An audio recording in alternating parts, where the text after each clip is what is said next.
Assalamualaikum warahmatullahi wabarakatuh. Nama saya Adit Sultan Mahmud dari kelas 12 IPS 1 ingin menjelaskan teks lamaran pekerjaan.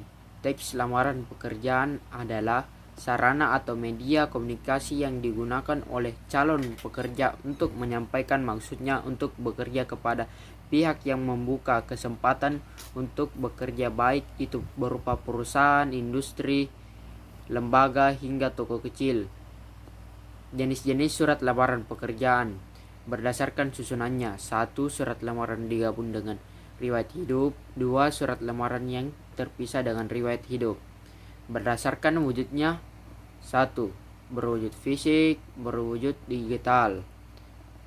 Fungsi surat lamaran pekerjaan: 1. Sebagai tanda tertulis atau resmi pengajuan permohonan pekerjaan. 2. Sebagai alat komunikasi. 3. Sebagai bahan pertimbangan. Kaidah kebahasan dalam penulisan surat lamaran pekerjaan harus sopan, jelas, dan tidak perlu bertele-tele. Memakai kata-kata yang baik dan benar sesuai kaidah ejaan. Memakai bahasa yang sopan. Isi surat harus jelas, singkat, padat, informatif, dan tepat sasaran. Struktur surat lamaran pekerjaan: sistematika surat lamaran pekerjaan sebagai berikut.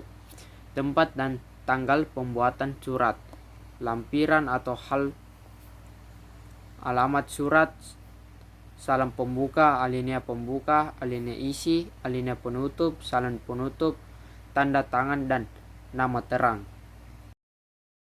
Saya ingin menjelaskan teks novel sejarah. Novel sejarah berarti tulisan imajinasi atau prosa fiksi yang bertokoh dan atau berlatar peristiwa sejarah yang ditulis menggunakan gaya novel, yang berarti dibahas secara panjang, lebar, dan mendetail. Meskipun tidak benar-benar merekam kejadian, peristiwa, atau tokoh nyata, namun dasar sejarah ada. Struktur teks cerita sejarah: 1. Pengenalan situasi cerita.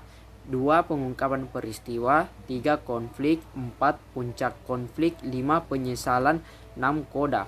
Kaidah kebahasan teks cerita sejarah: 1. Menggunakan banyak kalimat bermakna lampau.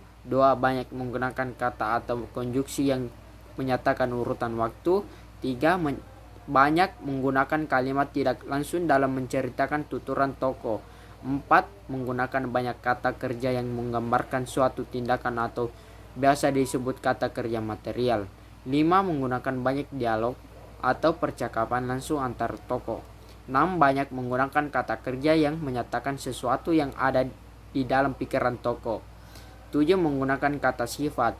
Langkah menyusun teks cerita sejarah: 1. Tentukan tema. 2. Buat kerangka sejarah terlebih dahulu. 3. Cari literatur, sumber sejarah, buku, dan media yang relevan lainnya untuk mengumpulkan fakta-fakta sejarah. 4. Cermati kembali teks cerita sejarah yang disusun, baik itu struktur, isi, ataupun kaidah kebahasaan. Saya ingin menjelaskan teks editorial.